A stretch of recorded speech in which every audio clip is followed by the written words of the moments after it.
You're listening to another Geek Pride podcast. Sit back, relax, and put it in your ears. Hello and welcome to the Geek Pride podcast. I am the legendary Bevan. Michael is back hosting for the first time in about 3 years. With me are two incredible Geek Priders who have... you've been here for quite a while, lads, if I'm honest. Like, Ben Fee. You mean like today? I've been here a long time today, yeah. It's been like you're a dad. Every day's a long day. Oh Christ! Yes, it is accurate. I am Ben Fee. This is true. And to my left, I don't know where the fuck you are. Somewhere floating in the country, above us all, playing us like the tiny chess pieces we are, using us as his pawns. It's international game mastermind, Mr. Bevan. I can never pronounce your second name, I'm sorry. It's XCOM. Bevan XCOM. I'm sticking with it. I've got the game right in front of me. I just keep looking at it and going, XCOM, yes. Oh, in that case, I'm Mike Giant Dildo. No, hang on, what? So, we're not going to lower the tone. This is going to be a chaste and wonderful podcast. Actually, my profanity made a decision for me the other day. There's a game called Paladins that's come out with Hi-Res Studios. It's a very, very cool game, quite similar to sort of Overwatch or that other one, Battleborn.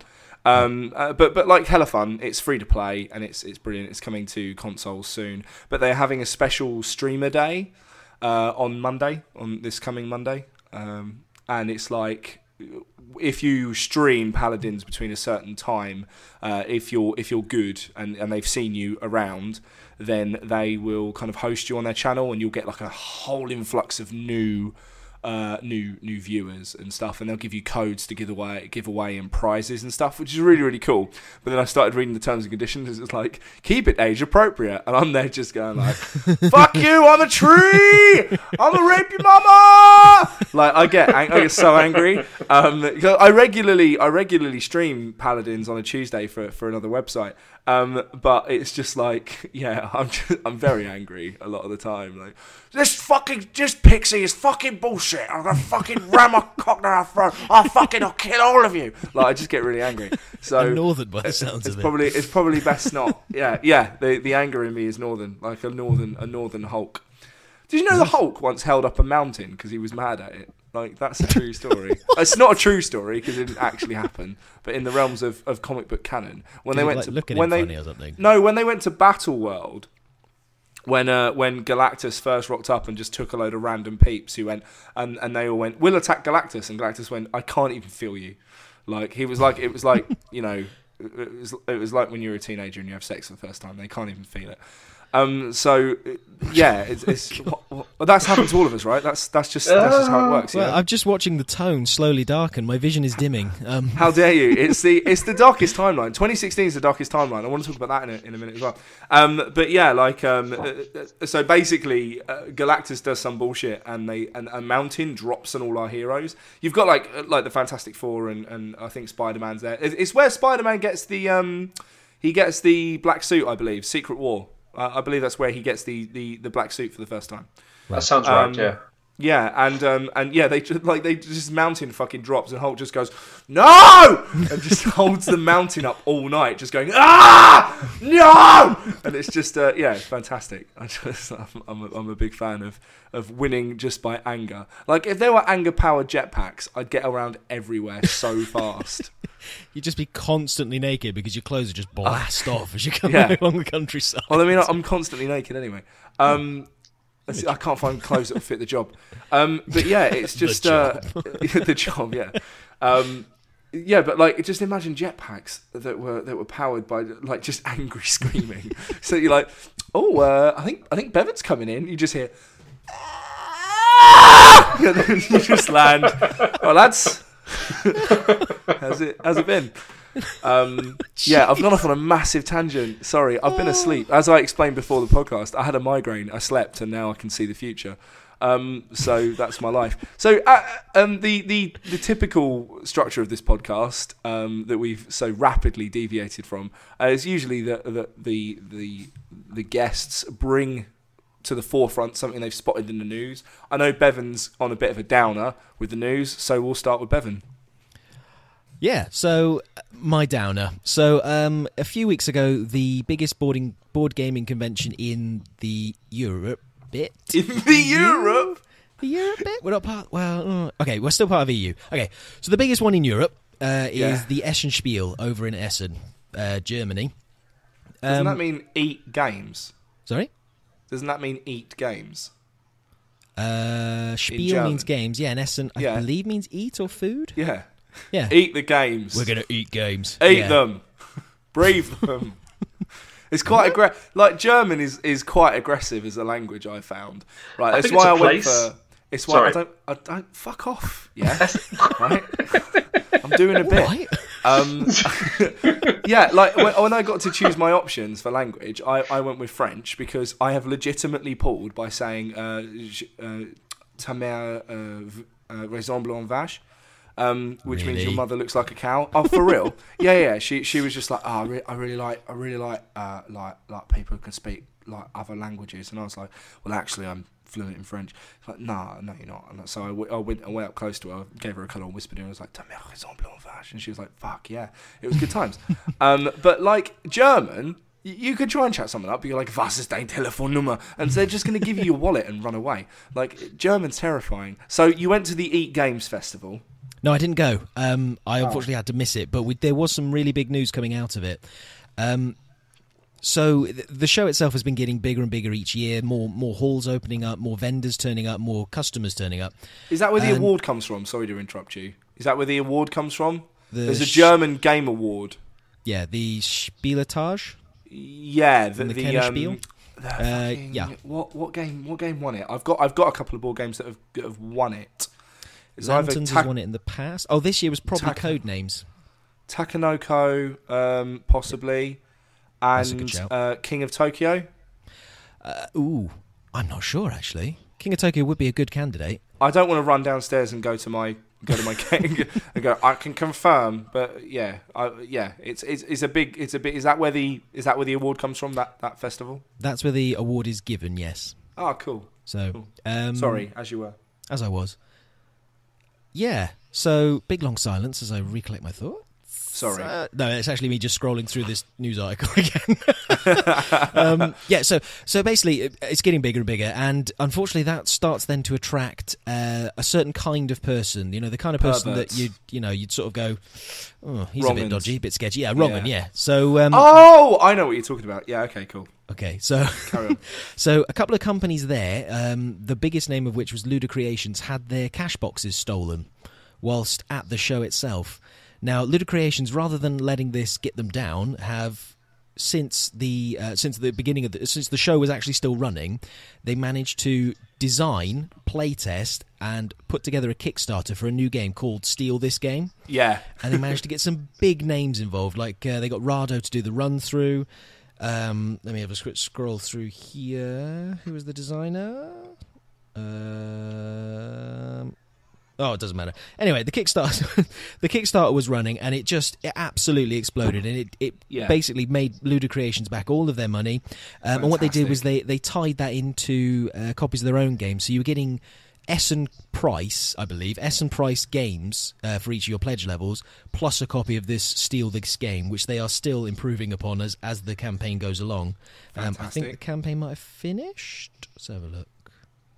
Yes, they did. Yeah, it's finished with over 3,000 backers, which is just a fantastic result. It's just a lovely way to see how all these people have come together. I mean, apparently the person who was supposed to be guarding it was turned around for like 10 seconds maybe, just to nip around the back and grab a game that this person had asked for. It was swiped. And in an industry like the hobby board games, any amount of cash lost is quite a big dent. I mean, the margins in this industry are just ridiculous. Yeah. So it's the same as, like anyone who's having to do the con circuit and hawk their wares. The overheads are quite expensive. I know from the indie comics guys. I know if you had your cash box swiped, you fucked. Yes, that's bad news. That can be game over. But luckily the industry mate. sort of rallied. Yeah, the industry rallied around Ludicreations and just got them back to square one. In fact, they're probably way past square one now, and that's also put them sort of more into the industry space because more people have now connected with them through the Kickstarter. So it's a fantastic result considering what it started from, which is just brilliant. So started on a downer, finished on an upper. That's fucking.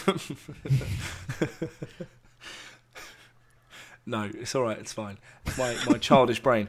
Like there's a quote, and I can't remember who said it. It's probably a similar kind of quote that's put on a fancy background and shared by middle-aged women who also share fucking Minion memes on Facebook. But it's the idea of you can't control what happens to you, but you can control your reaction to it. And they completely owned that situation. And I'm such a fan of getting in front of something and honesty in a world of let's not talk about the bad things. Let's try and unless it's sensationalist and bollocks. Let's they've just gone. This is a shit thing that happened. This is how we're dealing with it. And because of that ingenuity, they're now bigger than they've ever been. It's brilliant. I mean, other companies had the same thing happen to them. I'm struggling. I think it was Red Raven Games as well had their cash box stolen. Hopefully, they've had a similar outpouring from the industry, and they've been able to recover something from it. But it's just, it. I mean, it comes from the fact that it's such a tight knit community. By being smaller than a lot of other communities out there, it reacts quicker. Yeah. So you get more sort of, oh my word, this is a nice friendly industry. We want to all get back in on it. I mean, there are elements that are a bit shady, like maybe the top end sort of Magic the Gathering can be sometimes a bit aggressive. But mate, we could do an entire podcast about Magic the Gathering. What, angry beardy guys or just everybody? just generally, yeah. I started a community in my hometown and then left it. Yeah. Oh wow. Yeah.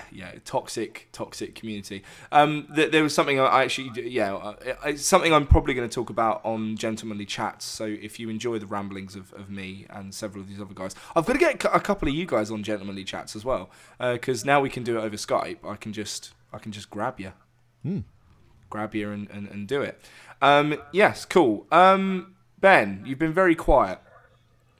Yes, I've had a little sleep there. It was quite nice. No. I'm feeling refreshed. I'm feeling good. Bouncing back. It's like, well, it's news everyone knows. It's not even news really. I don't even know how it qualifies for news these days, but all over the Twitter sphere and the friend page. Facebook is what it's called. It's not called friend page. All over the Bebos and the MySpace. I sent a twit today. All the millennials are. It was up on Vampire Freaks. I put it all over my live journal, which you can find at AOL.com. Anyway, it's the news that The Simpsons is getting renewed for 27th, 28th, 29th, 30th year. Ben, could you explain what The Simpsons is? The Simpsons is an animated sitcom about a small family who live in a town called Springfield and the hijinks they get up to. It doesn't really have the kind of appeal, the mass appeal. It's a very niche show. Okay. I don't think it has no more than maybe 50 billion watchers at any one time. No, I see. That's more than the population of the Earth. That's impressive. Well, I'm also including people from the past, future, and alien beings as well. Fantastic. But it's... how is this news? Of course Simpsons is going to be renewed every single year as long as the human race continues to exist. I think, Ben, I think you need to get a new news item. No, we'll wait. The thing is, yeah, we'll just sit here in silence. We'll play that wonderful intro sting. I'm mentioning the intro sting because now Matt has to put it in. Fuck you, Matt. This is what happens when you make me wait and I fuck about with the microphone. I think it kind of actually. I'm gonna challenge you, Ben, to a duel. I'm gonna challenge you on that because there have been rumours for a long time. And outcry by a lot of the people who wrote for The Simpsons in the past, for a lot of people some of the people who are writing for The Simpsons, who are just going, it kind of just needs to end soon. Oh, yeah, absolutely. Like Matt Groening he's not gonna stop being a part of The Simpsons because he's deathly afraid that if he leaves, then they'll continue it. Yeah, that's a good point. Because as soon as he goes, they just keep making it until it makes a loss. They're going to keep making it and making it and making it, and it'll never make a loss because it's so familiar. Yeah. And none of the actors are ever going to age. Just replace the voice actors as they die off, time after time after time, until you're the fifth or sixth Homer Simpson, and no one knows, no one cares. They're sitting there just watching the colourful images dancing around, seeing the same old jokes and catchphrases redone until the inevitable heat death of the universe. Exactly. But one of the articles I read was The Simpsons are here to stay, renewed till 30 years. Like, you can't say The Simpsons are here to stay 30 years into their run. That's not an accurate headline. That's like, they're still here. Turns out Iron Maiden, popular band. Yeah. Not a flash in the pan we all thought it was. Simpsons turns out it's got legs. Who knew? Oh my word. Next they'll say breathing is the next big thing. That's just like, really? It's here to stay. It's here to stay. Just The Simpsons was great. I mean, I used to watch a lot of it as a kid. I used to watch it a lot in my 20s. We used to watch the reruns when they sort of started bopping around Channel 4, then ITV, and they're just moving all over the place. And it's just, I don't know, the voices, even though the voices are the same actors, they're definitely changing. As the actors are aging, I mean, if you go back and listen to like the first few seasons and then come back to these latest ones, you can tell they're just getting older. It's... yeah, I don't know. We'll get older, Bevan. That's the well, really? that's entropy. You don't sleep in cow's urine to stave it off?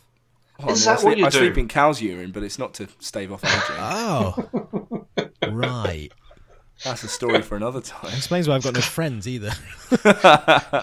Dang it.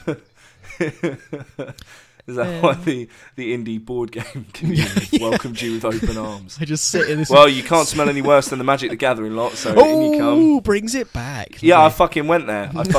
You all stink. Fucking sort your life out. Sort your fucking life out. Oh, God. Maybe instead of playing Magic all day, just go for a walk. Just once. Just once a week. Just put the fucking cards down in their protective fucking sleeves. Go for a walk. Maybe don't eat a burger. Like, just have a wash. Oh, fucking nerds. So we've just alienated right. a million people. No, fuck you. I know, fuck you. I take a hard stance. Fuck you. I am representative of Geek Pride right now as the host of the Geek Pride podcast. I'm Geek Pride incarnate, and I rule that Magic the Gathering is for this man does not speak for us. Yes, I fucking you can't fucking silence me. And then you just hear like my door open. I'm like, well, what's good? God, oh, fuck! Ah! And just like fucking drag me down. You just hear these orcs. Looks like meat's back on the menu, boys. And I'm just like, no, fuck you! Magic the Gathering's the fucking arsehole. Like, just that'd be great. Amazing. No, the game is great. The players mostly suck, in my experience, as a personal person who's played it in Kent. There you go. That's me being political and democratic. Not democratic. What's the word I'm looking for? Diplomatic about the whole thing. But yeah, The Simpsons is good. Right, yeah. The Simpsons is great. I would say that after about kind of season 6, season 7, basically after the whole Tamzarian thing, if you know your Simpsons. Yeah, I'd say after Principal Tamzarian, I'd say after that season, it started to kind of really go downhill. And especially when Family Guy kind of hit the scene. Because South Park didn't really touch The Simpsons. Like, they were very, very different. But Family Guy kind of bridged that gap between South Park and The Simpsons for, we're kind of offensive. Oh, we're really offensive sometimes. And Family Guy has kind of gone, we're just going to continue being offensive.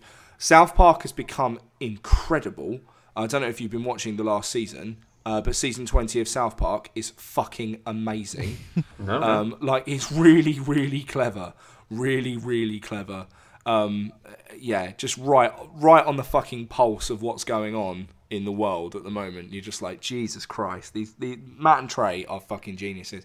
But The Simpsons has kind of strayed into that let's be offensive and not in the Disney 3 layer way. If that does that make sense? 3 layers? Yeah, okay. So if you watch a Pixar movie, there's 3 layers to it, right? It's a lovely, bright adventure. So if you're like 4, you're watching it, you're going, that's a lovely, bright adventure. Look at these colours, they're great. I like this. The songs are brilliant, right? If you're like, let's say a youngster, so like maybe 6, maybe 7, you're kind of becoming aware of the world, of your own sexuality, of all of it, of like who you are, what your gender is, where your place in the world is, where you are in the world, and what you start to understand that your parents have a personality at that age. From that to about kind of 12, 13, depending on your developmental growth rate, you kind of watch a Pixar movie and you're like, oh, okay, I get some of these jokes. He said butt when he meant boat. That's really funny. Ha, ha, ha, ha. And then you've got when you're from about 18 to death, you watch a Pixar movie and you hear all these really subtle, like, adult jokes that are in it. It's 3 layers. It's like the Animaniacs, for example, the whole the classic sketch, the fingerprints thing, if you know what I'm talking about. Yeah, that was fairly grim. That. Why is that grim? How's it grim? Yeah. I'm assuming she's getting a thick finger and she's inserting it into Prince's anus. Yeah, but Prince is he's fine. He's not anymore. Well, no, he's not. He probably would have been into it. There's probably no link between the fingering and his death. I mean, I don't want to put that rumor out there. Yeah, don't frame fucking Dot for murder. Dot from the Animaniacs, the bitch. Fucking, and then what we don't know is Ben sat in front of a corkboard with all the fucking Looney Tunes and just bits of string. And he's like, got no, you, I can prove it. It all starts with Taz. What? Yep, down in Tasmania. It all starts there. Hang on, I'm going to take a sip of water and make it like really obvious. Hang on. Brilliant. So yeah, that's the problem I think with The Simpsons. Going back to the original point, is that they kind of seasons 7 onwards, because of the impact of things like Family Guy and American Dad, Seth MacFarlane essentially. You see this kind of shift. There aren't any 3-layer jokes anymore. It's either look at the colours or Krusty's doing crack. Do you think that they should have aged the cast? Yes. I've heard a lot of people saying that they should have sort of aged maybe 10 years, put Bart and Lisa through college, university, that kind of thing. There'd be more sort of fertile ground there for jokes, but they just sort of kept them in the same repeating. Whenever the episode finishes, everything goes back to normal again. I think there's like a list of the permanent effects that have happened on The Simpsons, and there's like 8 or 9 things that have ever happened that are just permanent. Like Maud Flanders dying. Or, Bleeding Gums Murphy. Aye.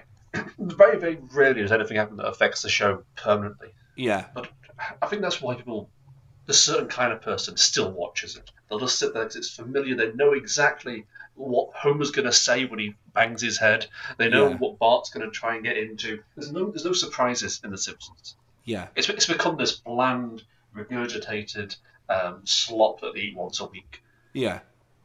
And that's because of Family Guy, I think, because they sort of cornered that imaginative, for a while anyway, the innovative kind of thing. And obviously South Park, because it's so cheap and easy to make the episodes. Yeah, absolutely.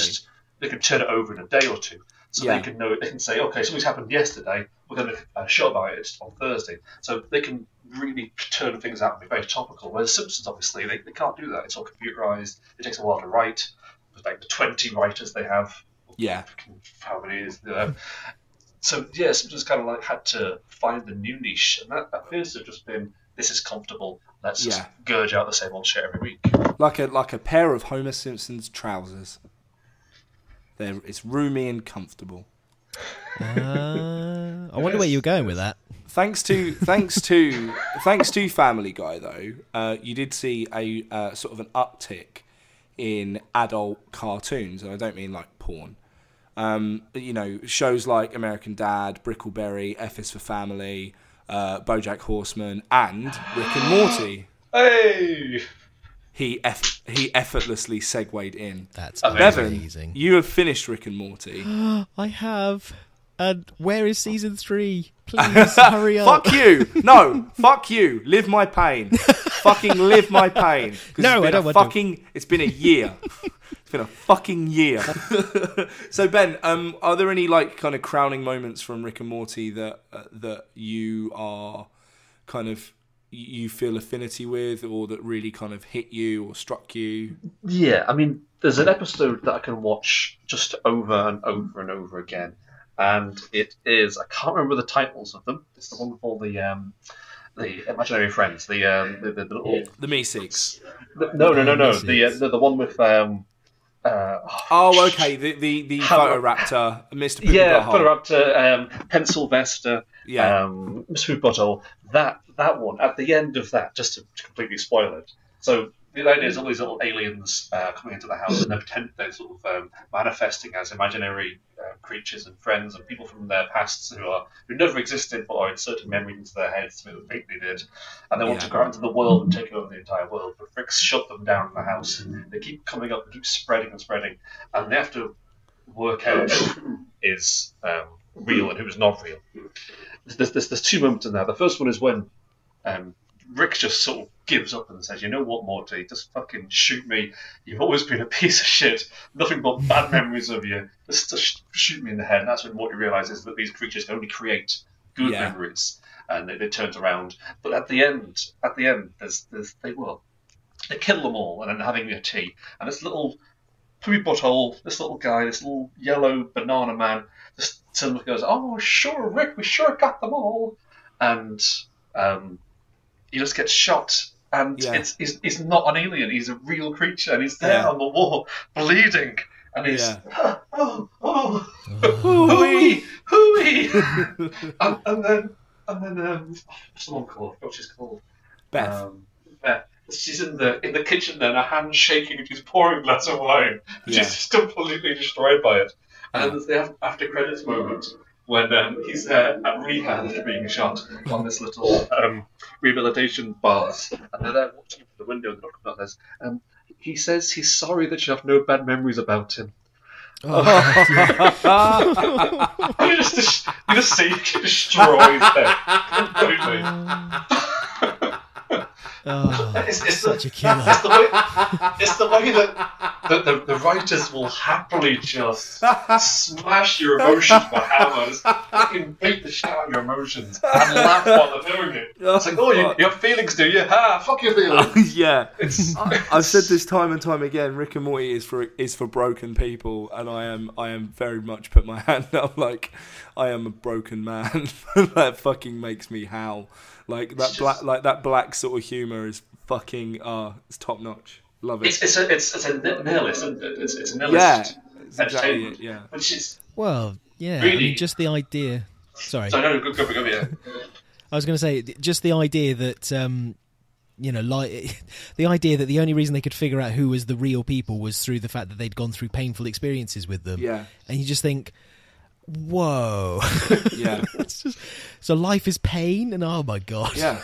It's just yeah. But it's just so real when like Rick discusses his views on the world, like schools for idiots, fucking and all his entire it's just completely nothing has any value except the value that we put into it. Yeah. And I just connect with that so much. It's like, yes. Yeah, nothing has any intrinsic value, just the value that we put on it. And that's entirely Rick's viewpoint. And even to the point where he will go from one universe to the next and just pick up his life. Like, the episode where Love Potion... Rick Potion number 9. That's one, yeah. And he just Cronenberg's the universe. He destroys the entire planet and just goes, you know what, fuck it. I'm going to sidestep to a planet that's quite similar to this one and keep going. And it blows my mind. Morty's there like, what the fuck? We just buried copies of ourselves in the back. Rick just sits down. Whatever. It's as if nothing's happened. Just because it's like, that's it. You know, there's these people are as good as the people who just left. There's no particular difference as far as you can see. It's completely disconnected from everything else around him. I think that's the point where Morty sort of went, hold on, has he done this before? Yeah. Well, She yeah. definitely has. This is Definitely. the thing. Yeah. I mean, there's a thing in the fuck. I can't remember what episode it is. Where they take Jerry to the Jerry Beret because he's stowed away. Is it Crumbopulous Michael, the one with the world can be space? That song. Yeah, I said goodbye, Moonman. It's fucking brilliant. And Jermaine Clement being Bowie as a fart cloud. It's just it's everything. Fart. I will be what you call fart. We can be one together. I will regularly just go into Bowie voice when just like living my life. I feel like I'm walking into the kitchen, making toast in outer space. So anyway, what the fuck was I got? Yeah, but there's a form that he fills out about the Jerry, and it says dimension NA. So it's like, because we know that at that point they've stepped into another dimension that it doesn't really belong to them because the Rick and Morty in that dimension died. But also at the end, Morty's not got his ticket, and they swap the Jerrys at the end. Yes. And so you don't know. Oh, You've got absolutely sorry. I've gone really croaky. Give me a second. So you don't know what Jerry that is. You don't know what universe it is. Like, this is the thing, the show's got so many questions that it's yet to answer. Like, you know, what did Rick and Bird Person get up to? Oh yeah, Like, the photo. Oh yeah, yeah. See, okay, all right. Here's the thing for you then. Season 3. Yeah. What is your top tip? What do you reckon is one of the things that's going to be revealed? I'd like Bird Person or Crumbopulous Michael to break Rick out of prison, or a Meeseeks, because I think that would be fucking cool. You know, like like a Meeseeks has been strategizing for weeks to break Rick out of this high security prison. Obviously, the Meeseeks is alive for more than a couple of hours. He like fucking wants to die, so he's just like running through the halls, killing these guys as brutally and as quickly as he can, just being like, "Just let me die." I think that would be cool. I'd like to know about Beth's mum. I think we see Beth's mum. There's a when Rick is caught by evil Rick, and he's got like these memories. There's a memory of a blonde woman who turns into an alien. But like, why would he be thinking about a blonde woman who turns into an alien in his last minutes? He wasn't thinking about Unity, and we know he was fucking in love with Unity. So it could be Beth's mum. Bev could be part alien, which is why she's so like okay with everything in terms of, you know, what's going on. She could be half alien. Well, we don't know if Rick's human. Actually, we don't know. We don't know what Rick is. So yeah, that would be cool.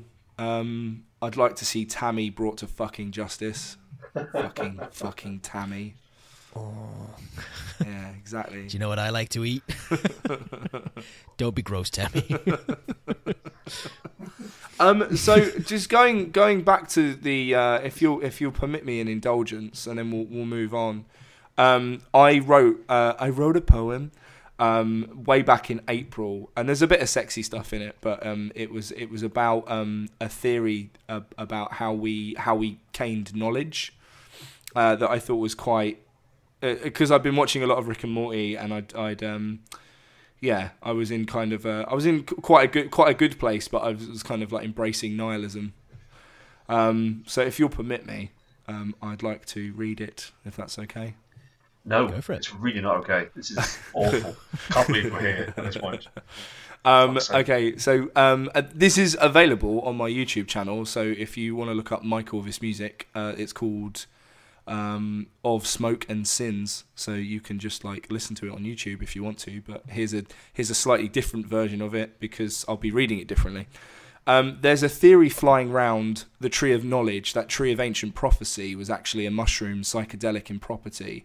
It seems that when we partook, we mistook the visions for knowledge, and we've sort of run with that ever since, convincing ourselves everything's going to be all right. With blanket and nightlight and refusing to fight for anything, really, we're embodiments of sloth. Wrathful of our envy, buried deep, we mask our pride and think of the heavenly scent of lust. That lust is what expands my mind. This is the sexy bit, by the way. When you find another broken soul who tastes like ambrosia and smells like your molecules are crying, when you fuck someone who vibrates at your frequency, you merge in its intensity and sigh at preposterous tenacity. My capacity for agape exists in the gaps between your sharp intakes of breath, as your breasts heave with ecstasy, and after laying next to me, you whisper, "That was it," and in that moment I expand. I'm gluttonous for perception, to realise I'm not the star of my own movie, to understand I'm just a man standing on a blue rock, and cock in hand for comfort, I'll embrace the cosmic nihilism, comfort of the void, annoyed that I seem to be the only one that noticed the day we all switched off. I put on my They Live glasses, and nothing really changes because we've become oblivious to the obvious message. Consume and listen to Happy Drone, the asonic tone of the radio, and tap your fucking feet to eat, sleep, rave, repeat. Greed too, that's a sin, but not if you have power. Then you can deflower who you want to be, a country or state. You allow hate to confuse the issue, a smokescreen for your misuse of our common need to bond. We're mammals, animals with fur who have tits, that's it. Everything else we invented. Or was it given to us by psychotropic fungi? That's my point. Look far back enough and we're all just stoned apes, a shelving unit of tabula rasa getting charmed by snakes. Or were we just really fucking baked? Whoa. So yeah, that was my yeah. I basically found this theory, and it's a really cool theory about the forbidden fruit, the tree of knowledge, was actually just a mushroom. And when the giant shroom. Yeah. So and there's a guy called Terence McKenna. Don't listen to him at like 3 o'clock in the morning. You need to have a sit down and a couple of Jaffa cakes to really process what he's on about, because he's very, very heavy. But Terence McKenna talked about the stoned ape theory, and basically when we were hominids, when we were apes, we stumbled upon these mushrooms. We started eating them and seeing these visions. Now, obviously, we were fucking monkeys, so we had absolutely no idea what they were. So our brain, as an evolutionary thing, expanded so that we could try and understand the visions we were seeing, and that's how we gained sort of colour and knowledge and language, and it sort of rewired our brains, which I think is a really fucking fun theory of how, cut to several billion years later and we're like, no, don't eat those mushrooms, they're really bad for you, stop it. And that makes me happy. In a weird it's an interesting sort of way. idea. What's he got to back that up? There's cave paintings of Adam and Eve, and the middle of it is if you look on the YouTube video that I did of that poem, there's a picture of it there. But there's sort of like cave paintings or wall drawings and things like that of Adam and Eve. You can see the snake, but it's a fucking great big mushroom. And there's an artist called Zladislaw Blaginski, and I'm really sorry if I pronounced that wrong, but it's a very Polish name. He was unfortunately murdered in the early 90s, and he's very famous for doing these things called like hellscapes. I'll show you some of his work after the podcast, lads. Like it's harrowing, but it's really, really cool and grim. But he did a thing that looked like Yggdrasil, the tree of life, but also it looks like a giant mushroom. And yeah, he's kind of like that was cool. That was cool for me. Anywho, moving on from like weird sciencey chat. Hey, we're nerds. We can talk about science. The Wonder Woman trailer dropped, and it's wonderful. Absolutely. Yes. Wonderful. Yes. Okay, we're all agreed. Just jump in. Go. Yeah, it was absolutely fantastic. It was everything. There wasn't a lot good about 300 because if you know all the racism, but there was some good points about the 300 in terms of watching it as a an action film. It's like that with feminism in the best possible way. I'm not talking about the feminist agenda. Oh, I'm talking about the fact that we're finally seeing a strong, independent female character who kicks the arse out of fucking everything, but still manages to retain that kind of we're a peaceful nation. And then they're like, you've got to stop war, and they're like, what's war? Like, how stupid a concept is war? There were bits from this trailer, like, I really kind of deconstructed it, and then I want your guys' views on it, but if I don't get this out, I'll be thinking about it while you're talking, and like, that's really bad, and I'll end up interrupting you because I'm a terrible, terrible host. But there were kind of a couple of bits from the trailer that I deconstructed that I was like, they've totally flipped the roles, like the gender roles in this film.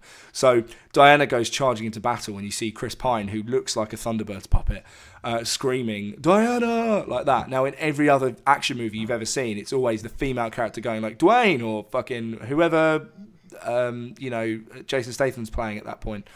They're all going, Mike, don't run into the battle. I can't do anything but scream. And that switched, which I thought that was kind of delicious. And there's a bit where they sort of make out. Now, if you look at the placement, she's got her hand on his face and she's drawing him in for the kiss. So, like, that's so subtle. It's not overtly like women's is good, but it's just like, it's like really, really subtle, brilliant feminism. Like, she's stronger than you, and it's my firm belief anyway that Wonder Woman's stronger than maybe all of the Justice League. Because she's. I don't think she's ever used her full strength because she's like, it's ugly. I don't need to. It's fucking brilliant. It's gonna be an amazing movie, if a little bit akin to Captain America: The First Avenger. Right down to the colour saturation. But I digress. Lads, what did you think about it? Well, I only just watched it literally before we started recording, so I've not had enough time to digest it. But I thought it looked like a good action film with plenty of what was going on. It looked like a well cut trailer as well. Which is nice. Like, I've noticed a few of them are not, they sort of jam in as much stuff as possible. Yeah. That can flip. I mean, I thought the Fantastic Four, the latest one, looked really good until someone told me don't do it. Okay. So but honestly, I'm probably the worst person to speak to about this, but it looked good, and I did like the whole the way the action was portrayed. There's a few series, and I'm pointing to Arrow here as the main culprit, where you watch the choreography of the fights, and you just know that in that situation that this person could not achieve what they were doing. Like, is it the red? What's the red one called? Arsenal. Red Arrow. No, not Arsenal. His sister. Thea. In Thea, yeah. Is that Thea? Yeah. You watch her doing some of the fights, and you can see that if she tried to punch the way she punches in like real life, it would have no effect. Yeah. It'd be like slapping a kitten. Yeah, that's something that needs to be addressed. As someone who I train once a week, I'm not saying I'm any good. I'm not saying I'm an expert in the field, but I've been doing MMA and Muay Thai for the better part of a year and a half now, almost every week. If you jump and punch someone, you do fuck all damage. You need to be grounded. You need to twist. The same with kicks. They look really, really cool. They do fuck all. You're literally using maybe a tenth of your body weight to do whatever move that is. The minute something of you comes off the ground, then you lose some of it. The reason the expression punching your weight is an expression is because if you've got both feet planted on the ground and you know how to punch, you can literally throw your body weight behind a punch, and that fucking hurts. So, yeah, as opposed to jumping in the air like a maniac, that looks awesome, does sod all. So I'd like to see more kind of realistic fighting, but then if you say more realistic fighting, it's normally over in like 2 minutes. So swings and roundabouts, or someone gets choked on the ground. yeah. There is that. So I just thought in the scenes that I saw, the actress looks like she knows what she's doing. She looks like someone who would take on anybody and give them a bloody good run for their money. Yeah, she was one of the best things about Batman v Superman. One of the I've not seen it. So. You should see it. I'm a proponent of it. You're right, Ben. What's? Yes, I find it shallow and pedantic. Oh, come on now. There's no need for that. Zack Snyder is Zack Snyder. Anyway, it's Goya that fucked that film, but that's a fucking conversation for a different time.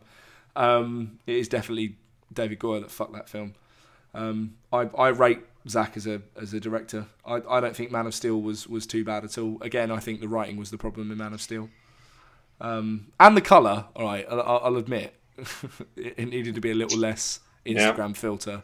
Colour, writing, portrayal of Superman, acting. Wait, hold on. Direction.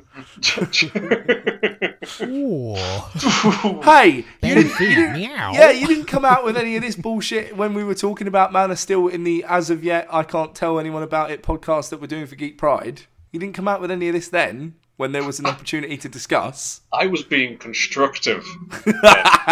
Oh, but this is a forum for nonsense and deconstruction, is it? I feel no such duty now to be constructive. Oh wow, okay, thanks. Oh. It's because fucking Uncle Matt's away, isn't it? Uncle Geary's fucking off somewhere on a date with the third consecutive Tinder match. And we're just here being like, he's away, let's talk about boobies, which we don't. Again, I want to point this out. I spoke about this in the podcast that never was. This is locker room talk. This is what we talk about. We talk about willies and Superman. That's it. So like, don't listen to any toupee wearing orangutan folk because they're fucking liars. Locker room talk is. Well, depends on the game you've been playing. I had to. I reinstated my Geek card this week because I saw the Cubs won the World Series and literally didn't understand what any of that meant. I was like, "What sport is this?" Sports ball. Apparently, someone won a sport. Very well done. And literally, my Twitter feed, there's a couple of celebrities that are into sports. And like, yeah, I'm a Cubs fan. It's been 108 years since they won the World Series. They're wearing a cap. I'm like, I still don't know what sport this is. Like, this could be anything. And I saw a couple of feeds from basketball, a couple of feeds from baseball, and something from American football. I have no idea. So I had to Google the Cubs and then ignore all the gay porn. And I found the baseball team and was like, oh, cool, it's a stickball thing. Good. Well done. I'm amazed that every single year it's been run, the World Series has been won by an American team. Every single year the Americans win the World Series. They're doing really, really well. I mean, the rest of the world needs to really up their game. I think we should start a team. This is the start of a movie. This is the start of a fucking movie right here. We're going to be the Cool Runnings of baseball, right? A bunch of fucking like out of shape nerd. Well, I'm speaking for myself. A bunch of out of shape nerd. I don't speak it's about. Fair. Yeah, it's not. It's a fair and dads, shutaways, nerds, and dads go. Yeah, this is bollocks that America's won the World Series, and then we just go on as the nerds, and somehow through miraculous, through a true underdog tale, we manage to just like we haze them or something. Our niche is that like, we talk about nerdy stuff, and they're like, "What in tarnation are you talking about?" And then we're just like, "Whack!" Oh, we've got one guy that can hit the ball. Yeah, we got like a rounders ringer or something. I was going to say we could spend the first time we've been taught to play by rounders players. Yeah, mate, it's a film 4. It's a film 4 film, directed by Spike Jones. I was going to go with I forgot his fucking name. The guy M. Night Shyamalan? No, not M. Night Shyamalan. It turns out we were all aliens. Woo! No, fucking Ed. The guy who did Shaun of the Dead. Spaced guy. Yeah. I've literally forgotten his name. Oh, shit. Ed. Ed. No, Ed. Ed Case. Ed Balls. Ed's not fucking Ed Eddie Balls. Izzard. Ed Wright. Ed the Duck. Edgar Wright. That's That's his right. fucking name. Yeah, Edgar Wright should do it. Or Richard Linklater, who directed School of Rock and Boy. He'd do it quite well. He can do a heartwarming story. No. And I can do all the voiceovers for it this summer. nerds play ball. You know, it'd be great. It saves on, because I mean, you know, obviously Geek Pride will act on it. Speaking of Geek Pride acting, I wanted to pitch a sketch to you lads and see if there was anything in it, and whether you thought actually that's a great idea. As we all know, 2016 has been a fucking shit show. We have clearly stepped into the darkest timeline. It's been awful, especially in the UK.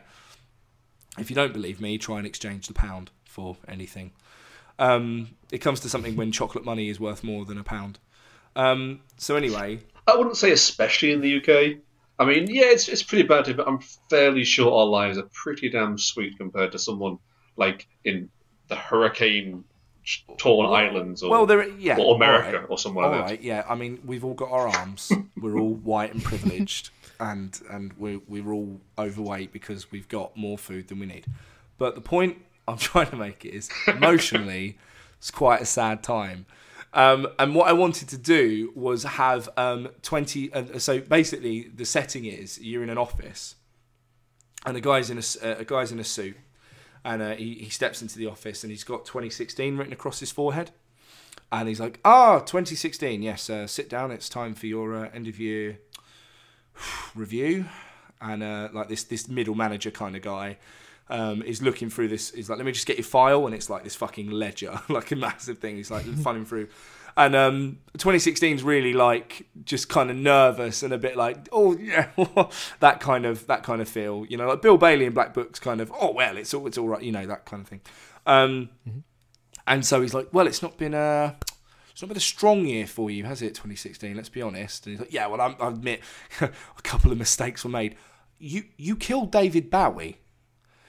Well, yeah, I mean, whoops, you know, I was looking away, and you killed Professor Snape twice. They've only just got over the death in the books, you know, and then he's just getting more like, well, I know, and then Trump for president, what's that about? And like, so he's just getting more and more, this manager's getting more and more angry, this dude's giving more and more excuses. And he's like, you don't know what it's like to be a year. And he's like, yes, I do. And he like, maybe he lifts his toupee and he's like 1986 or something. He's like, I've been there. You know, there's a big speech. He's like, you're not getting any bonus. You know, get out. You'll be replaced by the end of the year. Anyway, so dude leaves the office feeling pretty dishevelled. You see him walk out. He goes down an alleyway, and then he kneels in front of a hooded figure, and he's like, it is complete, my lord. We have entered the darkest timeline. And then they have like a bit of a back and forth, and the hooded figure's like, yes, the prophecy will be complete. Soon they will understand my power. Soon they will rule. Soon they will rule the day they ever met. And then he like lifts his robe up, and he's 2017. He's like, 2017. And the sketch ends with him, like, he's got a hood, and underneath his hood he just pulls out a basket of kittens, and then he just sets them on fire, just like laughing because he's like evil. And that's my sketch idea. Do you think we should try and run with it? I was gonna like try and get Geek Pride involved, right, for Geek Pride, and then get maybe you lot up north to film and act it. Yeah, it's good. Yeah, I like that. Yeah, definitely. Let's do it. Would it work as like a radio? No, it wouldn't. It's very visual, isn't it? You need the little dates over the faces. Yeah. It's quite visual. There'd be a lot of exposition if it was a radio thing, I think. the man here has 2016 over his head, implying he is the year. like closed captions for the hard of hearing. I'd love to hear a pool game with closed captions on. The man in the waistcoat is now hitting the red ball, and it's gone in. You know, that would be glorious as far as I'm concerned. Right, we are at an hour, so I've waffled on long enough and basically abused you two as a soundboard for my ridiculous pitching. So is there anything else you want to kind of bring to the party? Was there anything you wanted to mention? Anything you want to plug? Otherwise, we will wrap it up. The only thing I'd like to mention is I recently received the Mega Man board game, and it's very cool. Awesome. It looks amazing. I've heard some very bad things about the gameplay, though, so unfortunately I might struggle to get it to the table, but the actual miniatures themselves look amazing. So yeah, look out for a video, guys. Fantastic. Ben? I'm expecting a copy of the Teenage Mutant Ninja Turtles board game to come in the next few weeks, which I kickstarted last year or so, whenever it was. Shit, I've got to change my address because that's going to go to my ex-girlfriend. Yes. No. Fuck. Did you guys go for the pizza box version? I did not. I couldn't afford it. I just went. I already spent like £100 on it or something. Oh wow, cool. So, Yeah, me too. Yeah. For what it was for the extra bits, it didn't seem that worth it. I kind of wish I had now. Apparently, the gameplay is. Yeah, I can imagine. Apparently Kevin Wilson, he's just a brilliant designer, so yeah, you're going to do well. Absolutely. I can't wait. And the models look so delicious. So Yeah. And it's really annoying because I bought the Ninja Turtles game basically because there were no Teenage Mutant Ninja Turtles Hero Clicks. And then I backed the Kickstarter, cut to 3 months later, and Hero Clicks are like, hey, like these guys? I was like, well, I would if you'd have fucking done it ages ago. Yeah, I'm a fan of Hero Clicks. Unfortunately, no one ever wants to play with me because I come in with a big box and then go, right, I need to remember how to play this, and they all go, oh fucking hell. But yeah, cool. Okay, well, I've rambled on enough. Thank you very much. If you want to find us all on Twitter, you can follow @GeekPride1 for news, reviews, and hairy nudes. I don't know what fucking. I was trying to make it rhyme. I'm sorry. You can follow me for ramblings. At @the_dark_Mike. Ben, what's your Twitter handle? Fucking hell, I have no idea what it is. I haven't used Twitter in 25 years. That's because Twitter's like really 9 long years handle, old. dude. I haven't used Twitter in 25 years. I'm also a time traveller. Okay, Bevan, what's your Twitter handle? My Twitter handle is @BlueCatGames, all one word. Fantastic. Right, well, that's been the Geek Pride podcast. I've been Matt Geary. I've been Matt Geary too. I've also been Matt Geary. I think you'll find we've all been Matt Geary. Cheers. See you next week. Toy to toy to toy. Cheers, love.